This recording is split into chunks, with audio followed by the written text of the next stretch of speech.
Please Haider ऐसी बातें मत करो। ठीक कह रहा हूं मैं, और तुम्हारी खुशी के लिए ही कह रहा हूं। मैं अगर इतना ही बुरा हूं ना सुंदस, तो तुम अब भी मुझसे पीछा छुड़ा सकती हो। सुंदस और हैदर के बीच ऐसा क्या हुआ है जो ये हमसे डिस्कस नहीं कर पाई? बात दरअसल ये है भाई साहब के सुंदस और हैदर के दरमियान ऑन एंड ऑफ नाराजगी ही रहती है। हैदर कह रहा था कि सुंदस का आजकल बहुत ज्यादा इमेच्योर और गैर जिम्मेदाराना बिहेवियर है। हैदर, मैं आंटी और मिथत से भी माफी मांगना चाहती हूँ। उन्हें यकीन दिलाना चाहती हूँ कि मैं इतनी भी बुरी नहीं हूँ। मैं एक हैप्पी फैमिली की वैल्यू को बहुत अच्छे तरीके से समझती हूँ। एक ऐसी हाउसवाइफ बनना चाहती हूँ जिससे फैमिली के सारे मेंबर्स बहुत खुश हों। आप तहरीम को आजाद क्यों नहीं कर देते? तुम्हारा मसला नहीं, इसमें पढ़ने की तुम्हें कोई जरूरत नहीं। मेरा मसला है ये, मेरी जिंदगी आपके साथ जुड़ी हुई अलग नहीं है। मुझे मिले जाना, मिले जाना। अच्छा तहरीम, काफी देर हो गई है, मेरा ख्याल है मुझे चलना चाहिए। थैंक यू दानियाल, तुम आ गए।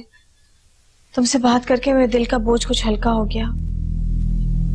एक तुम ही तो हो जिससे मैं अपने दिल की हर बात कह सकती हूँ। तुम जब भी बुलाओगी मैं दौड़ा चला आऊंगा। अब प्लीज तुम हैदर और सुंदर से बात कर लेना। एहतिशाम से तो मुझे कोई अच्छाई की उम्मीद नहीं है। वैसे ही बहुत जज्बाती हुआ हुआ है, रिश्तों की नजाकत को कभी अहम समझा ही नहीं। क्यों नहीं? रिश्तों की नजाकत को तुम दोनों से बेहतर और कौन समझ सकता है? मैंने तो कभी कुछ समझा ही नहीं। गलत ही सोचता रहा और गलत ही समझता रहा। कल भी तुम सही थी और आज भी सही हो। कल भी तुमने इसी जिद की वजह से अपना घर बर्बाद किया। अब तुम सुंदस का घर बसने से पहले ही बर्बाद कर दोगी। क्या हो गया तुम्हें एहतिशाम? क्यों चला रहे हो इस वक्त? क्या हो गया? मुझे क्या हो गया? किस हक से तुम मेरी बीवी से मिलते हो? बोलो, जवाब दो। जिंदगी बर्बाद कर दी तुमने हमारी। हम दोनों को एक दूसरे से जुदा कर दिया और अब तुम मेरी बेटी की खुशियों के दुश्मन बन रहे हो। गॉड से एहतिशाम, दानियाल ने क्या कसूर किया जो तुम चिल्ला रहे हो? जो कुछ किया तुमने खुद किया। अपना घर तुमने अपने हाथों बर्बाद किया। तुम इसकी सफाई नहीं पेश करोगी तो और कौन करेगा? एक चोर ही तो दूसरी चोर की सफाई पेश करता है। हमारे दिल में कोई चोर नहीं है। चोर नहीं है? कब तक दुनिया की आंखों में धूल झोंकती रहोगी? जागो तहरीम, तुम्हारी इन्हीं हरकतों की वजह से हमारी बेटी का मुस्तकबिल दांव पे लगा हुआ है। बस एहतिशाम, बहुत हो गया। अब तहरीम के किरदार के बारे में एक लफ्ज भी निकाला तो मैं क्या करोगे? बोलो, क्या करोगे? शाम छोड़े, अभी इसी वक्त इस औरत को तलाक दे दें, फिर जो मर्जी करती रहे। इसे अपनी जिंदगी से अभी इसी वक्त निकाल दें। हाँ एहतिशाम, दे दो मुझे तलाक। ये मेरा हक है। शौहर बनकर तुमने मुझे दिया ही क्या है आज तक? जिंदगी की हर खुशी, हर नेमत से महरूम रखा। अब कम से कम तलाक तो दे दो। फिर से तलाक लेके तुम इससे शादी करना चाहती हो? हाँ हाँ करूंगी। तुम मुझे रोक कर दिखाओ, क्या कर लोगे तुम?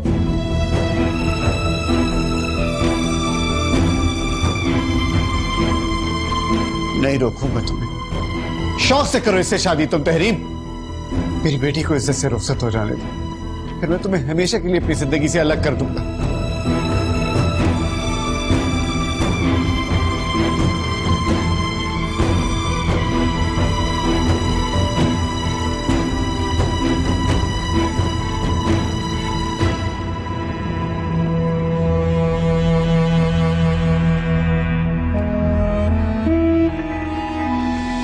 मौत खाई है यूं मुक़द्दर से, न मिले प्यार के सिले जाना, जिसकी खातिर यही चाहती थी ना? मिटा दिया अब खुश है? खुद को, उसको हमसे रहे गिले जाना।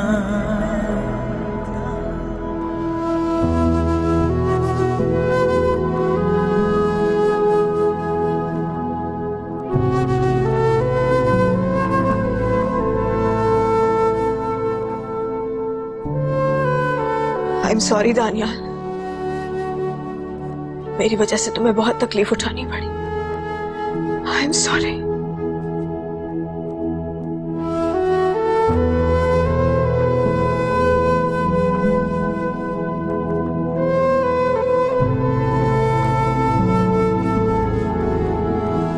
खो गई जिंदगी जीऊं कैसे ज़ादेरा लुट गया है राहों में आज भी दूं सदा पुकारूं मैं।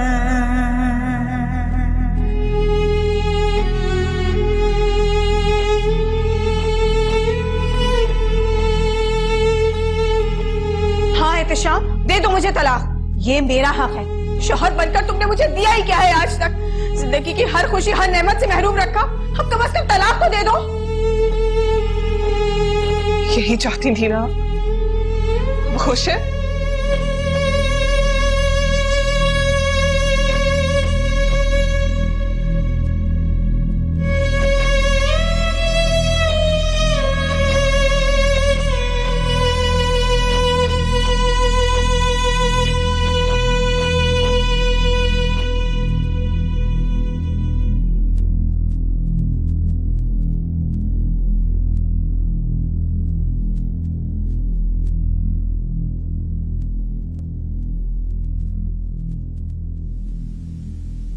क्या कर रही हो सुंदस?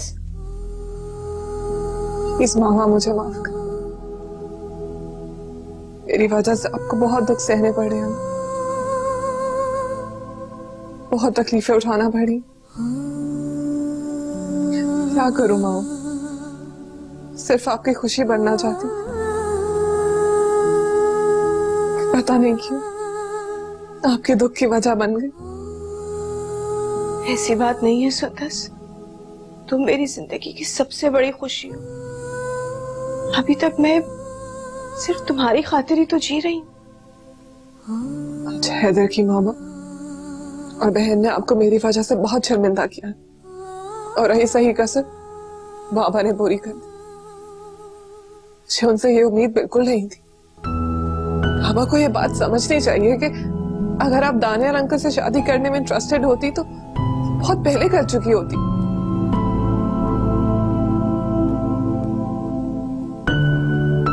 छोड़ो इन बातों को सुंदस, ये किस्से बहुत पुराने हो चुके हैं। मेरे नजदीक अब इन बातों की कोई अहमियत नहीं। मैं तो सिर्फ तुम्हारे लिए जी रही हूं। अगर मुझे अंदर ही अंदर अब ये खौफ सताने लगे कि कहीं तुम्हारी खुशियों को किसी की नजर न लग जाए। जब तुम्हारी सास और नंद ने आकर तुम्हारे खिलाफ बातें की है, मैं तो अंदर ही अंदर घुल गई हूं। एक ना एक दिन जब उन्हें पता चल जाएगा कि हमने उनसे इतना बड़ा झूठ बोला है तो क्या होगा?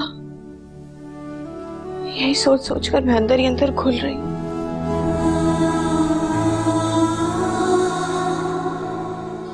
बस यही सब कुछ शेयर करने के लिए मैंने दानियाल को यहाँ बुलाया था। मैं जानती हूँ मामा, ये सब मेरी गलतियों का नतीजा। आप आज यहाँ मेरी वजह से खड़े। मैंने आपसे कहा है ना मामा, सिर्फ आपकी खुशी बनना चाहती, लेकिन न जाने क्यों आपका दुख बनकर आपके सामने खड़ी हो जाती। मैंने जो कुछ भी किया सिर्फ आपकी खुशियों के लिए किया। क्या मतलब? मुझे नहीं पता था मामा, खुशियां आपके इतना करीब आके रास्ता बदल लेंगे। वक्त ने जिंदगी यूं बदल डाली, अब किसी का भी इंतजार नहीं। कोई हमसर ना, कोई दिलबर है, अब यहाँ कोई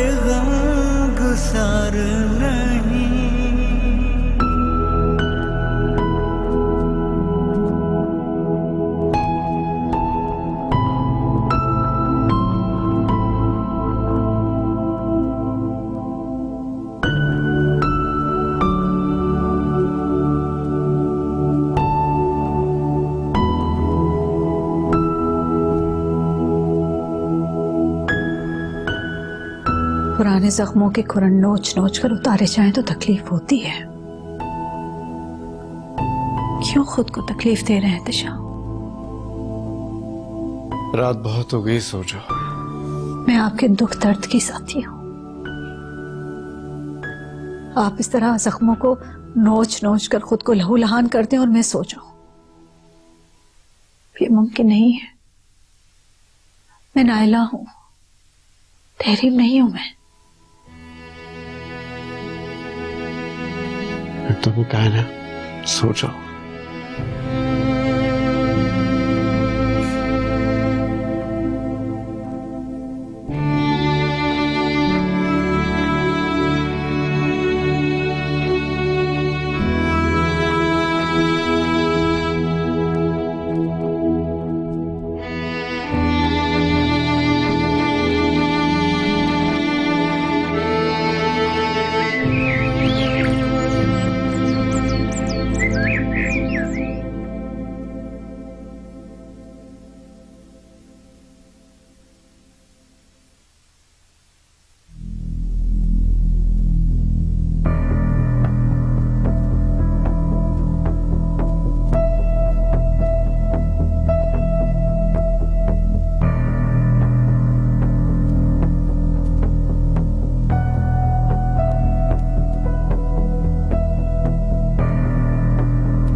चाय पियेंगे?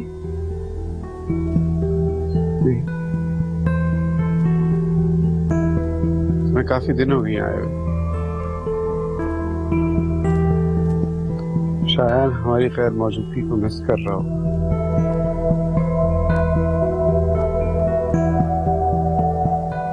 शायान की याद कैसे आ गई आपको? आजकल तो आप सिर्फ सुंदस के बारे में सोचते हैं।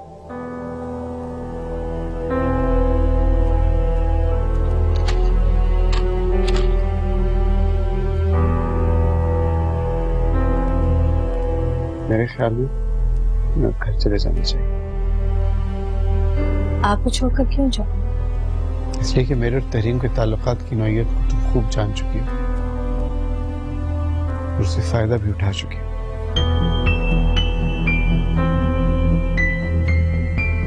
कल रात यहाँ जो कुछ हुआ मुझे इससे बहुत शर्मिंदा किया।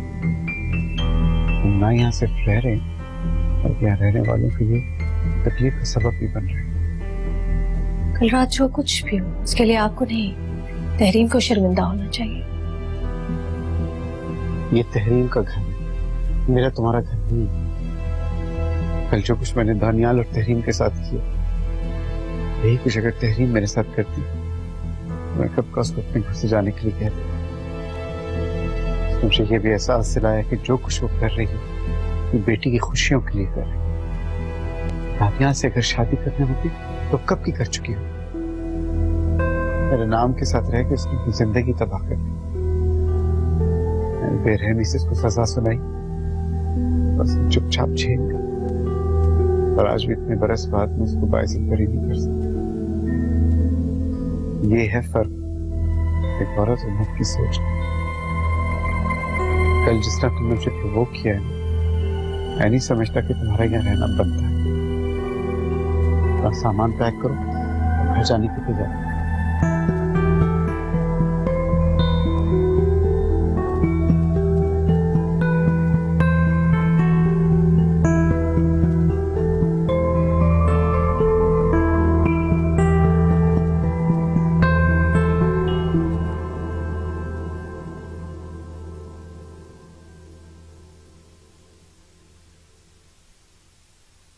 क्या बात है सुंदर,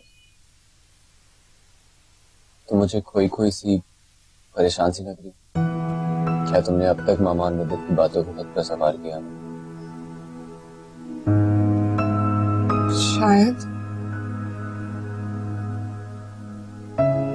शायद ऐसा ही, पता नहीं यार।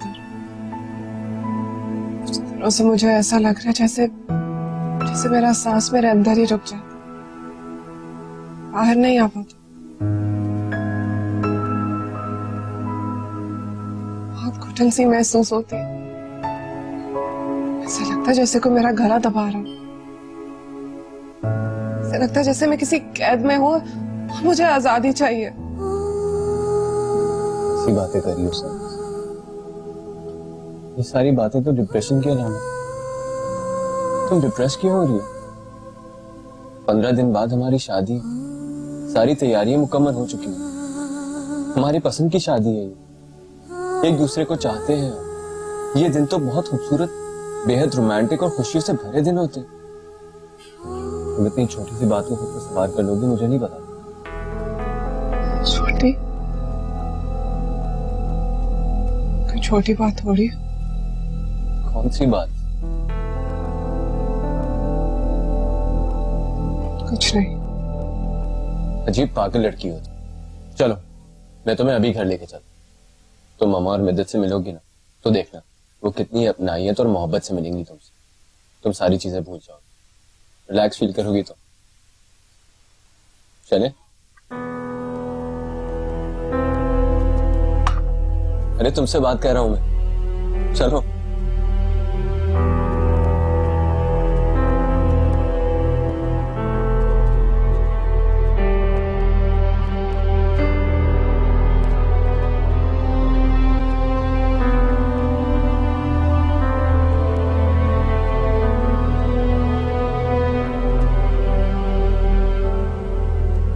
आपसे तफसील से बात नहीं हो सकी, हमें अफसोस रहेगा। कोई बात नहीं, इंशाल्लाह फिर कभी से। ये मेरा कार्ड है, रख लें। इस पे घर का एड्रेस और फोन नंबर है, जैसे भी आपको कन्वीनियंट।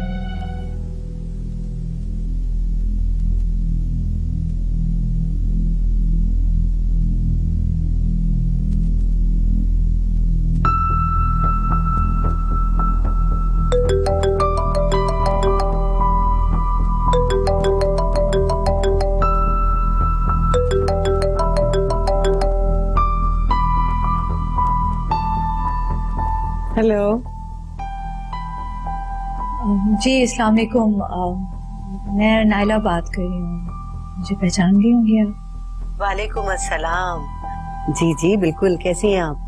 हम तो आपका इंतजार करते रहे, आप आई ही नहीं। जी जी, बस इसीलिए मैंने दोबारा कॉल की है। मैं भी मिलना चाहती हूँ आपसे। जब आप चाहें आ जाए। You are most welcome any time. जी जी, इसीलिए कॉल की है मैंने। मैं भी मिलना चाहती हूँ, आप बताएं कब आऊं? अगर आप चाहें तो अभी आ जाए, मैं और मिद्दत आपको घर पे ही मिलेंगे। अच्छा, फिर मैं आती हूँ, मुलाकात होती है आपसे। खुदा हाफिज। अच्छा ठीक है, खुदा हाफिज।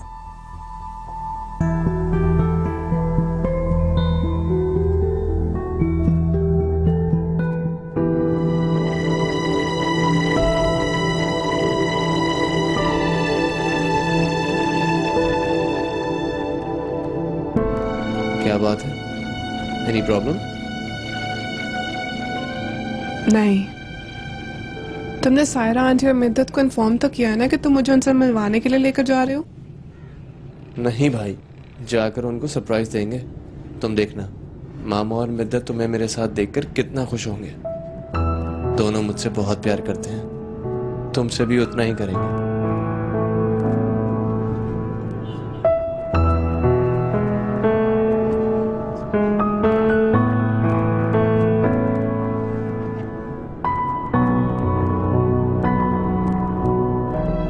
असल में मैं वो ये कहना चाह रही थी कि मामा, मामा जरा देखे कौन आया है। अस्सलाम वालेकुम।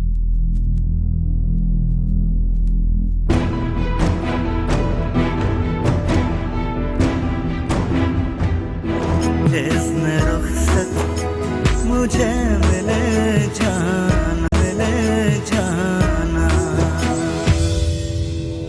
जी कहिए लाइला, ऐसी कौन सी बात है जो आप हमसे शेयर करना चाहती हैं? आप यकीन जाने कि पिछली 2 रातों से मैं ठीक तरह से सो भी नहीं सकी। दरअसल हैदर मेरा एक ही बेटा है, मैं नहीं चाहती कि मेरी बहू या उसका खानदान किसी भी हवाले से किसी किस्म की भी कोई कंट्रोवर्सी रखता हो। जी जी सही कह रही हैं आप भी खानदानी लोग हैं, रिस्पेक्टेबल फैमिली है आपकी,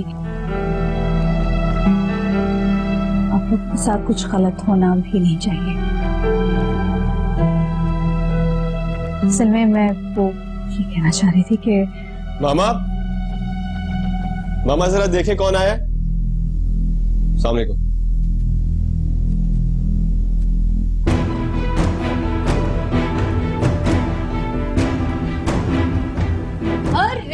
अरे मेरी बच्ची सुंदर।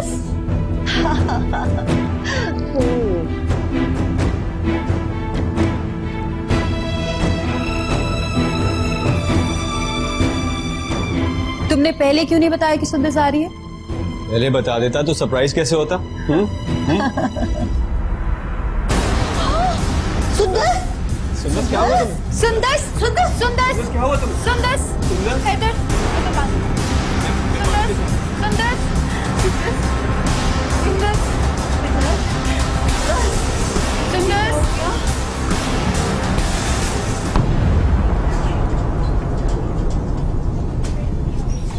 सुंदर कहाँ है? कैसी है वो? ठीक तो है वो? आप लोग परेशान ना हो, सुंदर बिल्कुल ठीक है। डॉक्टर ने उसका चेकअप कर लिया, शी इज ऑल राइट। मगर उसे हुआ क्या जो तुम लोग उसे हॉस्पिटल लेकर आए? सुंदर बेहोश हो गई थी, उसको होश आने में थोड़ा वक्त लगा, इसलिए हम लोग घबरा गए। लेकिन अब घबराने की कोई बात नहीं है। डॉक्टर साहब ने उसका चेकअप कर लिया, उसको होश भी आ गया, सारे टेस्ट भी मुकम्मल हो गए। आइए मैं आप लोगों को उसके पास ले जाऊँ।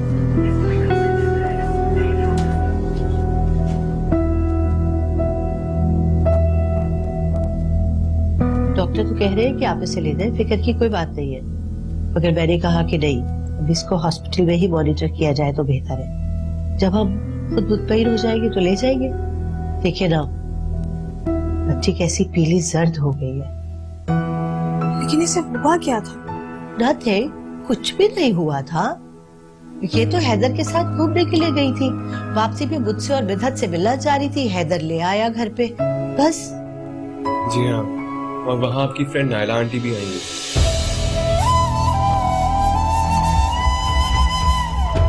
नायला?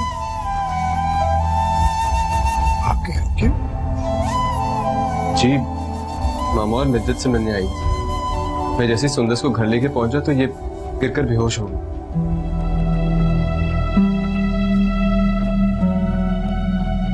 कुछ समझ में नहीं आया आंटी, इसकी तबीयत घर आकर खराब हुई कि पहले ही ऐसे थी। और देखे ना, कुछ बता भी नहीं रही, जब से यूं ही खामोश लेटी भी है। आप ही कुछ पूछिए। नहीं नहीं, ये बिल्कुल ठीक है, क्या जरूरत है बच्ची को डिस्टर्ब करने की। ये जरा सा शुगर लेवल लो हो गया होगा। शादी से पहले ये बच्चियां ना छुप छुप कर डाइट करती हैं, बताती नहीं है। मुझे लगता है कि सुंदर के साथ भी ऐसा ही है, इसलिए मैंने डॉक्टर से कह के इसे ड्रिप लगवाई है। बस घर जाएगी, खाएगी पिएगी, रेस्ट करेगी, बिल्कुल ठीक हो जाएगी। क्यों तहरीर? जी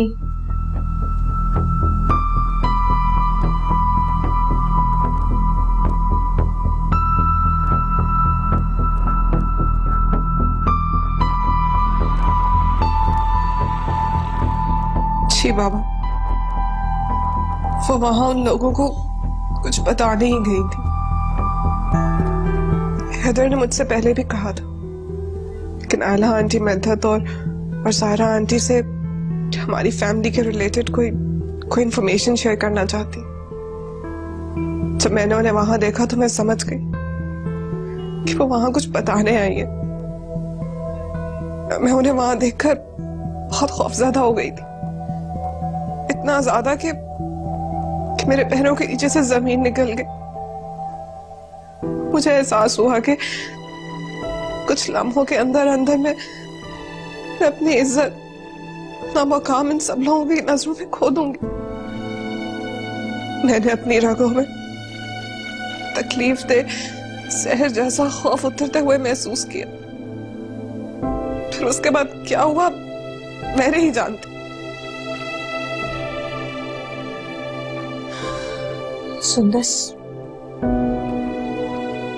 तुम्हें इतना खौफजदा होने की कोई जरूरत नहीं। मेरे और तुम्हारे पापा के दरमियान शरई और कानूनी रिश्ता आज भी मौजूद है।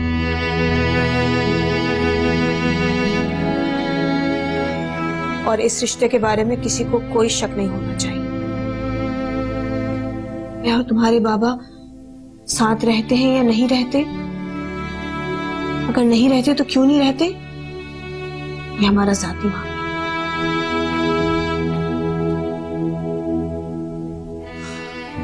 तुम्हें बिल्कुल भी फिक्र करने की जरूरत नहीं। हर किस्म की बात और टेंशन मैं और तुम्हारे बाबा मिलके फेस कर सकते हैं। हाँ सुंदर, तुम्हारी मामा ठीक कह रही है, तुम्हें डरने की जरूरत नहीं है, मैं ना तुम्हारे साथ। चलो आंखें साफ करो, शाबाश।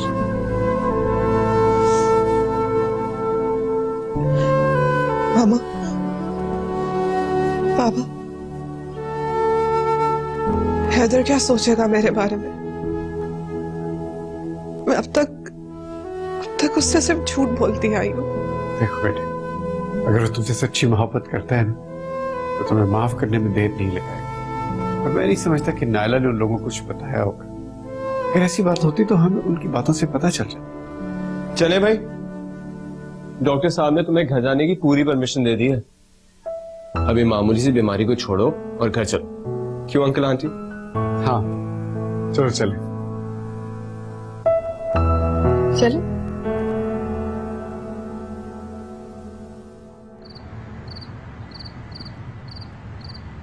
तुम्हें इस कदर डरने और घबराने की क्या जरूरत है? अभी मैं कैसे ना घबराऊं? मुझे सुंदस ने वहां देख लिया है, वो एहतशाम को जरूर बताएगी। जब तुमने सायरा और उसकी बेटी को कुछ बताया ही नहीं है तो फिर घबराने की क्या जरूरत? अगर तुमने सब कुछ बता देती और सुंदस तुम्हें बताते हुए देख लेती तब तो चलो घबराने की बात भी थी और एहतशाम का गुस्सा भी बनता था। लेकिन जब तुमने कुछ बताया ही नहीं है और तुम्हें देखकर वो यूं ही बेहोश हो गई तो इसमें तुम्हारा क्या कसूर है? एहतशाम तो मुझसे पूछेंगे कि मैं वहां क्यों गई थी, मैं क्या जवाब दूं? अरे कोई भी बहाना बना देना, कह देना उनके बेहद इसरार पर मैं वहां गई थी। बेटा तुम्हारे इस तरह घबराने से तुम्हारी पोजीशन और भी कमजोर हो जाएगी और तुमको मजबूती से मुकाबला करना है। और उस बालिश भर की छोकरी ने सबको घुमा कर रख दिया और मुझे तो अफसोस इस बात पर है कि तुम उनको सही बात से आगाह नहीं कर सके। जरा पता तो चलता तहरीन बीबी और उनकी बिटिया को कि गलत कामों का क्या अंजाम है। वो गलत करके भी मजे कर रही है और हमारी बेटी दुरुस्त होकर भी इतने दुख उठा रही है। और एहतशाम मियां को जरा भी तुम्हारे सब्र और कुर्बानियों का एहसास नहीं? जा बैठे उस बेवफा के पहलू में। जो भी हुआ अच्छा हुआ मैंने जज्बात में आकर उनको सब कुछ नहीं बताया। अच्छा हुआ? क्या अच्छा हुआ? सुंदस और तहरीन से इंतकाम लेते लेते तो एहतशाम की नजरों में गिर जाती। कुछ भी हो मैं ये नहीं सोच सकती, मैं ये नहीं कर सकती। तहरीन तो आज तक उसकी नजरों से नहीं गिरी। वो इतना गलत करके भी उसको पलकों पे बिठा रहा है और उसके जरा से इशारे पे हंसता बसता घर छोड़ के चला गया। पता नहीं तुम्हें ये फिक्र क्यों दामनगीर है कि तुम उसकी नजरों से गिर जाओगी। पता नहीं अम्मी, क्या सही है क्या गलत है, ये समझ शायद मैं खो बैठी। मैं तो वो अंधा बन गई हूं जिसे दिन और रात में तमीज करना मुश्किल हो जाए। मोहब्बत हो या इंतकाम, दोनों ही इंसान के सोचने समझने की सलाहियत छीन लेती है। मैं तो भैया को दोनों काम कर रही हूँ, नहीं मेरा क्या होगा। चले मामा और नानो, मैंने नीचे टेबल पे खाना लगा दिया है। चले नानो, मामा चले, मूड ठीक करे मामा अपना। चले नानो, आ जाओ बेटा। चले मैं जल्दी से आना मामा।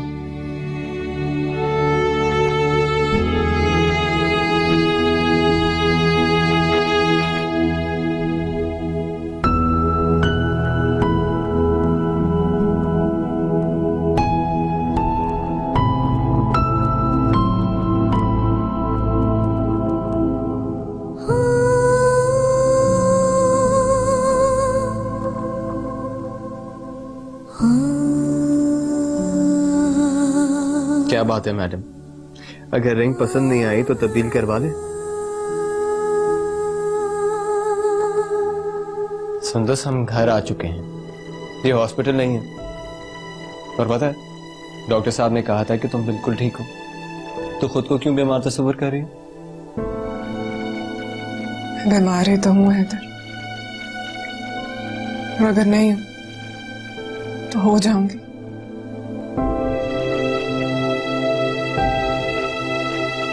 ऐसे मुझे लगता है मैं सोच सोच कर पागल हो जाऊंगी।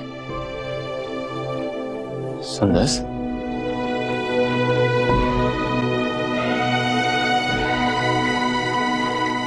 हैदर, मैंने तुमसे एक बात करनी है। प्लीज बैठो।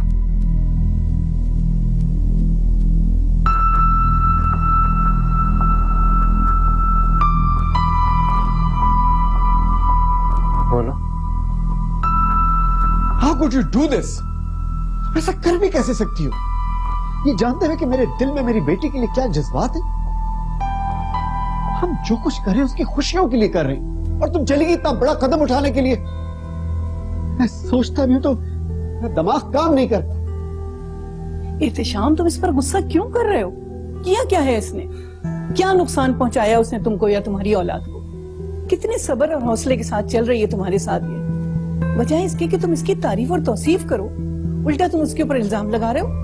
मुझसे ये बर्दाश्त नहीं होगा इल्जाम। खाला जान प्लीज, आपको किसी बात का इल्म नहीं। सब पता है मुझे, हर बात का इल्म है मुझे। अगर इल्म है तो आप बताइए गई क्यों थी वहां? ऐसी कौन सी बात थी जो मुझसे और तहरीर से छुपा के उनको कहना चाह रही थी? इसके दिल में चोर था, इसीलिए मेरे से पूछ के नहीं गई है। कोई चोट नहीं था इसके दिल में, उनके दिल में हो तो हो। अरे उन्होंने इसरार किया तो ये वहां चली गई ना, इसने कुछ कहा तो नहीं ना वहां। कोई बात थी तभी गई थी ना वहां। कोई बात नहीं, बात तो थी ना अम्मी।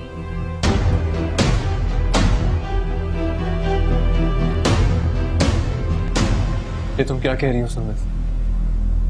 तुम जानती हो ना कि तुम क्या कह रही हो? जानती हूँ, जो कुछ भी कह रही हूँ बिल्कुल सच कह रही हूँ। इस वक्त अपने जमीर की अदालत में सच के कटहरे में खड़ी हूँ। हैदर, मैं तुम्हें या तुम्हारी फैमिली को मजीद धोखे में नहीं रखना चाहती। समझती हूँ कि उम्र भर की खलिश में रहने से बेहतर है कि अभी सब कुछ सच बोलकर वक्ती जिल्लत का और शर्मिंदगी का बहादुरी से सामना करूं। और सच यही है हैदर, मेरे पेरेंट्स की सेपरेशन को कई साल हो चुके हैं। मैं बचपन से लेकर अब तक सिर्फ इस दुनिया को दिखाने के लिए से बाबा के बारे में झूठी कहानियां सुनाती आई हूं। और एक सच ये भी है कि मेरे पेरेंट्स सिर्फ तुम्हारी फैमिली के लिए घर की छत के नीचे एक साथ रह रहे हैं।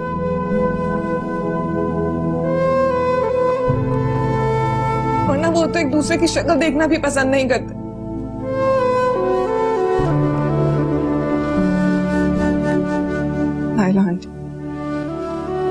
नाइला आंटी अब बाबा की लाइफ पार्टनर।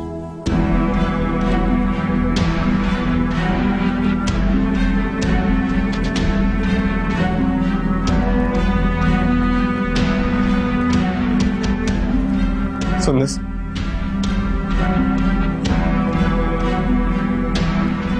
तुमने मेरे साथ ठीक नहीं किया, बहुत बड़ा दुख दिया है मुझे। मैं जानती हूँ हैदर, इसी बात की तो माफी मांग रही हूँ तुमसे। बात सिर्फ मेरी नहीं है सुंदस, मेरी पूरी फैमिली की है। क्या जवाब दूंगा मैं मामा को, अपनी बहनों को, अपने घर वालों को, रिश्तेदारों को क्या बोलूंगा मैं? तुमने मुझे किसी से नजर मिलाने के काबिल नहीं छोड़ा सुंदस। क्या सोचेंगे लोग कि ये है मेरी होने वाली लाइफ पार्टनर, जिसके पेरेंट्स ने मिलकर मुझे धोखा दी, गलत बयानी की। प्लीज हैदर, प्लीज मेरे पेरेंट्स के बारे में ऐसा मत बोलो, मुझे बुरा मत समझो। उन्होंने तो कुछ भी नहीं किया। मेरी मामा तो बहुत अच्छी है, मेरे बाबा भी बहुत अच्छे हैं, बुरी तो मैं हूँ। मेरी वजह से उन्होंने इतना बड़ा झूठ बोला। ये सब बस सुंदस, मैं अब और कुछ बर्दाश्त नहीं कर सकता। सच तो यह है कि अभी मैं बहुत बड़े शौक में हूं। मुझे लग रहा है जैसे मेरी सोच पैरालाइज हो गई है। अब मुझे अभी यह सोचना है कि मैं मामा को क्या जवाब दूंगा, क्या मुंह दिखाऊंगा उन्हें कि मैं इतना बड़ा अहमक हूं, इतना बड़ा बेवकूफ हूं जो तुम्हारी और तुम्हारे पेरेंट्स की बातों में आता रहा। मैं तुम्हें कभी माफ नहीं करूंगा सुंदर, कभी नहीं। Haider please please Haider.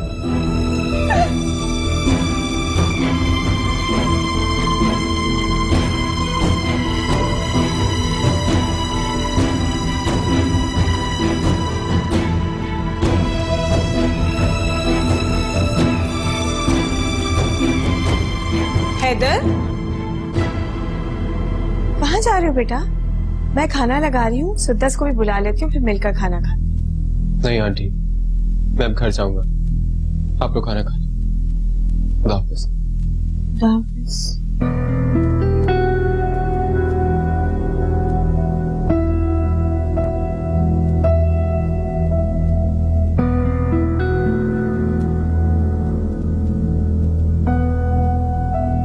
कोई हम सर ना, कोई दिल पर है, अब यहाँ कोई गम गुसार नहीं। खत्म है सारे सिलसिले जाना, इज़्न रुख़सत मुझे मिले जाना, इज़्न रुख़सत मुझे मिले जाना। सुंदर आज मुझसे ये कह रही है कि वो सारी उम्र अपनी मामा के साथ रहती आई है, हालांकि जब से मैं उसको जानता हूँ वो मुझसे, सारे क्लास फेलो से, सारी कुलीग से सिर्फ अपने बाबा की बातें करती आई। How is that possible? अगर तुम्हें ये सब कुछ करना था तो हमें यहाँ तक क्यों लाई तुम? अपनी माँ को इतना बेचैन क्यों किया तुमने? हमें इस तरह चलते अंगारों पर क्यों खड़ा रखा? बोलो। इसीलिए मैं यहाँ माजरत करने के लिए हाजिर हूँ। बस अगर एक बार आप मेरी हैदर से, मैंने आपसे कहा ना कि हैदर किसी से नहीं मिलना चाहता। कुछ तुम चाहती थी, बिलाखिर हो गया। क्या क्या हो गया? मैं क्या चाहती थी? सुंदस के ससुराल वालों को सब पता चल गया और उन्होंने शादी से इनकार कर दिया। सुना तुमने? इज़्न रुख़सत मुझे मिले जाना,